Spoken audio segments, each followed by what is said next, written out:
नमस्कार, आप देख रहे हैं एसपीएन 9 न्यूज। एसपीएन 9 न्यूज में आपका स्वागत है और मैं हूं आपके साथ नेहा परिहार। राजस्थान का मंत्रिमंडल विस्तार हुआ। मंत्रिमंडल विस्तार में वसुंधरा राजे के 5 विधायकों को जगह यहां पर दे दी गई, लेकिन उसके बाद भी एक सवाल यहां पर उठ रहा है कि जो राजस्थान का मंत्रिमंडल विस्तार कार्यक्रम चल रहा था, उसके दौरान यहां पर वसुंधरा राजे क्यों नहीं पहुंची। हालांकि आपको बता दें कि यहाँ पर वजह अभी तक पता नहीं चल पाई है कि आखिरकार वसुंधरा राजे का इस कार्यक्रम में न आने का क्या बड़ा कारण था। लेकिन देखा यहाँ पर यह भी गया था कि वसुंधरा राजे की वजह से ही यहाँ पर यह बताया जा रहा है कि राजस्थान के मंत्रिमंडल में देरी हो रही थी और फिर भी यहाँ उनके 5 विधायकों को जगह दी गई है, जिसकी वजह से आज भी वसुंधरा राजे नाराज है, क्योंकि यहाँ पर उनका मानना है कि उनके खेमे को तवज्जो नहीं दी जा रही है। भजनलाल की सरकार में क्या वाकई में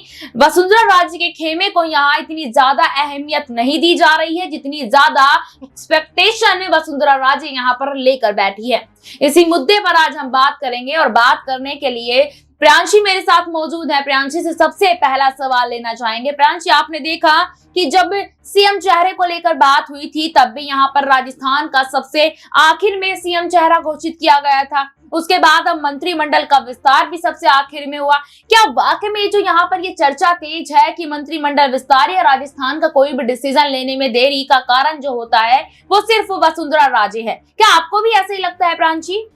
देखिए नेहा, जिस तरह से हमने देखा है कि भजनलाल शर्मा के मंत्रिमंडल का गठन हुआ और ये मंत्रिमंडल का गठन बीते लंबे वक्त के बाद हुआ, पूरा महीना गुजरता हुआ नजर आया, तब जाकर इस मंत्रिमंडल का गठन हुआ। 15 दिसंबर के दिन बतौर मुख्यमंत्री भजनलाल ने शपथ ग्रहण की थी और मंत्रिमंडल का गठन किस तरह से महीने के अंत में होता हुआ नजर आया। तो इससे यहाँ पर जो बड़ी बातें निकलकर सामने आ रही थी, बार बार यही कहा गया कि वसुंधरा राजे सिंधिया इसकी बड़ी वजह रही है, उनकी नाराजगी रही है, उनके विधायकों में निराशा देखने को मिल रही थी कि कहीं ना कहीं उनके विधायकों को भी दरकिनार किया जाएगा और इसी वजह से यहाँ पर वसुंधरा राजे सिंधिया का नाम सामने आ रहा है। लेकिन मैं नहीं मानती कि वसुंधरा राजे सिंधिया ही इसकी बड़ी वजह रही होंगी, क्योंकि दावे तो ये तक किए गए थे कि शुभ मुहूर्त का इंतजार किया जा रहा है। अगर शुभ मुहूर्त वाली बात ही थी तो शुभ मुहूर्त का इंतजार यहाँ पर ही क्यों? मध्य प्रदेश में क्यों नहीं, छत्तीसगढ़ में क्यों नहीं? ये बातें यहीं पर निकलकर सामने आई। दूसरी ही तरफ हम सभी ने देखा कि यहाँ पर जो पीएम मोदी की भारत संकल्प यात्रा रही, उस कार्यक्रम को लेकर भी देरी होती हुई नजर आई।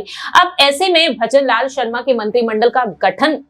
जितनी देरी से हुआ है लेकिन शानदार हुआ है, लेकिन इसमें देखा गया है कि वसुंधरा राजे सिंधिया के समर्थकों को तवज्जो नहीं मिली है। उनके समर्थक इसमें शामिल हुए हैं, किरोड़ी लाल मीणा हैं, गजेंद्र सिंह खींवसर हैं और भी ऐसे कई दिग्गज नेता हैं जिनके नाम इसमें शामिल हैं। लेकिन अब देखा जाए यहाँ पर वसुंधरा राजे सिंधिया को लेकर, जैसा कि आप कह रही हैं कि कहीं ना कहीं उन्हें दरकिनार करने की कोशिश की गई है, तो फिलहाल देखा जाए ये अटकलें तेज होती हुई नजर आएंगी, तब तक होती हुई नजर आएंगी जब तक उन्हें कुछ अलग जिम्मेदारी नहीं मिल जाती है। बिल्कुल, जिस तरीके से प्रियांशी ने यहाँ पर ये बात रखी कि ये अटकलें तब तक देखी जाएंगी जब तक उन्हें कोई जिम्मेदारी यहाँ पर मिलती नहीं है। दूसरा सवाल प्रियांशी यहाँ पर ये रहेगा कि जैसे आपने जिम्मेदारी की यहाँ पर बात करी, यहाँ ये भी सुनने को मिला कि उनको केंद्र में या लोकसभा चुनावों में जिम्मेदारी यहाँ दी जा सकती है, लेकिन वसुंधरा राजे का हमेशा से यहाँ पर एक ही बात उनकी कहने की रही है कि वो राजस्थान से बाहर कोई जिम्मेदारी नहीं निभाना चाहती, राजस्थान की मिट्टी में ही जीना चाहती हैं, राजस्थान की मिट्टी में ही वो मरना चाहती हैं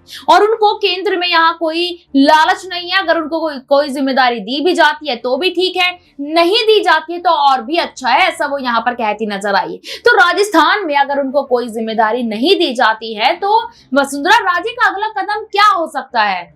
देखिए, फिलहाल यहाँ पर नेहा देखा जाए इस वसुंधरा राजे सिंधिया का अगला बड़ा कदम क्या हो सकता है। अगर आप कयासों पर दौर करें, अटकलों पर माफ कीजिएगा, कयासों पर रुख करें, अटकलों पर रुख किया जाए, तो जिस तरह से हमने देखा है कि बाकी के तमाम दिग्गज नेता विपक्षी दलों में देखा जाता है दल बदलते हुए नजर आते हैं, दूसरी ही तरफ बगावत करते हुए देखे जाते हैं, अपनी नई पार्टी का गठन करते हुए नजर आते हैं, तो वसुंधरा राजे सिंधिया के लिए भी वही यहाँ पर अटकलें तेज होती हुई नजर आ रही, कयास लगाए जा रहे हैं। हालांकि वह ऐसा करती हुई दिखाई नहीं देंगे। 68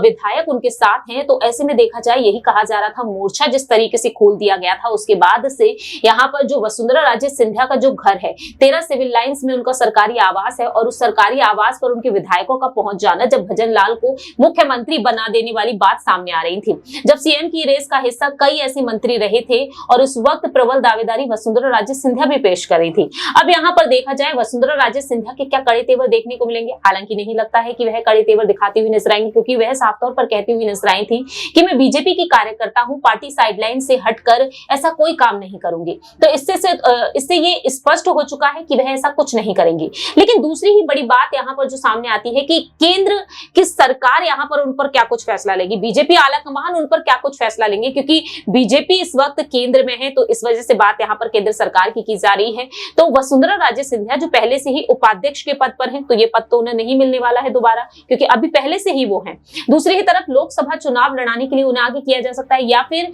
विधानसभा, माफ कीजिएगा, लोकसभा अध्यक्ष जो है ओम बिरला जी, उनका लोकसभा अध्यक्ष पद से कार्यकाल समाप्त तो होने जा रहा है 2024 में। ऐसे में देखा जाए तो वसुंधरा राजे को यह पद दिया जा सकता है, या फिर एक विधायक के तौर पर वह ऐसे ही काम करती हुई नजर आएंगी, चुप्पी साधे हुए वह रखती हैं, क्योंकि बेटे के भविष्य की खातिर यहाँ पर जो उनके बेटे हैं दुष्यंत सिंह, उनके भविष्य की खातिर वह चुप रह सकती है, और बेटे को 2024 में लोकसभा चुनाव में एक बार फिर से आगे किया जा सकता है। पहले से वो सांसद हैं, झालावाड़ लोकसभा सीट से वह सांसद है, ऐसे में एक बार फिर से वह आगे किए जा सकते हैं। सिर्फ और सिर्फ बेटे के भविष्य की खातिर वह चुप्पी साधे हुई भी नजर आ सकती हैं। बिल्कुल, यहाँ पर सही बात यहाँ पे आंशी कहती नजर आई है कि कहीं ना कहीं अगर देखा जाए तो वसुंधरा राजे उम्र दराज हो चुकी हैं, स्वास्थ्य के चलते अब उनकी काफी ज्यादा तबीयत खराब रहती है। तो अब यहाँ पर यह भी चर्चा तेज है कि हो सकता है आने वाले समय में जो वसुंधरा राजे हैं वो राजनीति से संन्यास भी ले सकती है। अभी तक जो राजनीति में बनी हुई है तो कहीं ना कहीं अपने बेटे के लिए वो बनी हुई है कि उनके बेटे को यहाँ भारतीय जनता पार्टी कोई बड़ी जिम्मेदारी दे दे या लोकसभा का चुनाव वो एक बार लड़वा दे। लेकिन प्रियांशी, राजस्थान के विधानसभा चुनाव से पहले देखा गया था कि बाड़ेबंदी का आरोप लगा था उनके बेटे के ऊपर। इस बाड़ेबंदी के आरोप के बाद क्या आपको लगता है कि भारतीय जनता पार्टी या पार्टी आलाकमान यहाँ उनके बेटे को कोई जिम्मेदारी भविष्य में देने के बारे में एक बार भी सोचेगी? और दूसरा सवाल यहाँ पर यह रहेगा कि क्या जरूरी है जिस तरीके से यहाँ वसुंधरा राजे ने राजस्थान को संभाल कर रखा, राजस्थान की जनता के लिए वो हमेशा एक्टिव होती हुई नजर आई, क्या उसी तरीके से उनके बेटे भी राजस्थान के लिए काम करते नजर आएंगे? देखिए, जिस तरह से वसुंधरा राजे सिंधिया ने काम किया है, और अगर तुलना उनकी बेटे की तुलना उनसे कर दी जाए तो ये नामुमकिन है, क्योंकि वसुंधरा राजे सिंधिया ने जिस तरीके से प्रदेश की कमान को संभाला है और आज भी वह बीजेपी के लिए काम करती हुई नजर आ रही है, राजस्थान के आवाम के लिए जिस तरह से वह काम कर रही हैं, तो उस तक पहुंचने के लिए उनके बेटे को बेहद कड़ी मेहनत करनी पड़ेगी। लेकिन जिस तरह से आपने पूछा, बाड़ेबंदी को लेकर जो सवाल पूछा है,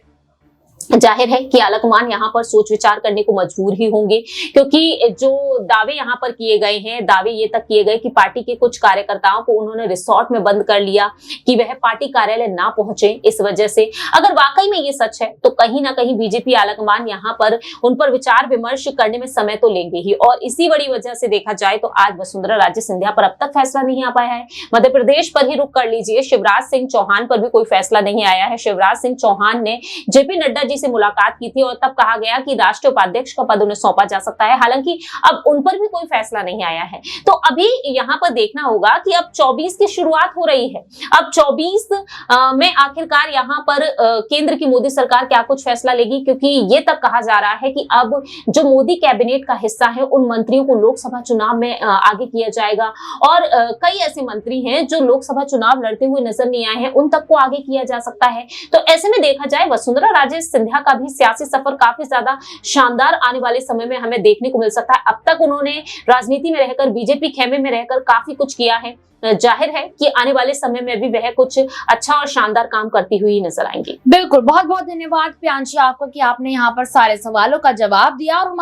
हमारे दर्शकों को बहुत अच्छे और बेहतरीन तरीके से समझाया कि आखिरकार राजस्थान की राजनीति में इस वक्त वसुंधरा राजे को जो लेकर चर्चाएं तेज हो रही हैं, उन पर कहीं ना कहीं हो सकता है पूर्ण विराम भी लग सकता है। हालांकि यहाँ नाराजगी की बात करें वसुंधरा राजे की, तो देखिए नाराजगी तो उनकी तब तक रहेगी या तो जब तक उनको कोई बड़ी जिम्मेदारी यहाँ नहीं दे दी जाती है, या फिर उनके बेटे को यहाँ लोकसभा चुनाव के लिए तैयार नहीं कर दिया जाता है। इस रिपोर्ट पर आप क्या राय रखते हैं, कमेंट बॉक्स में जरूर बताइएगा। फिलहाल के लिए इतना ही, फिर आपसे मुलाकात होगी किसी दूसरे मुद्दे पर। तब तक के लिए जुड़े रहिएगा SPN9 न्यूज के साथ। धन्यवाद।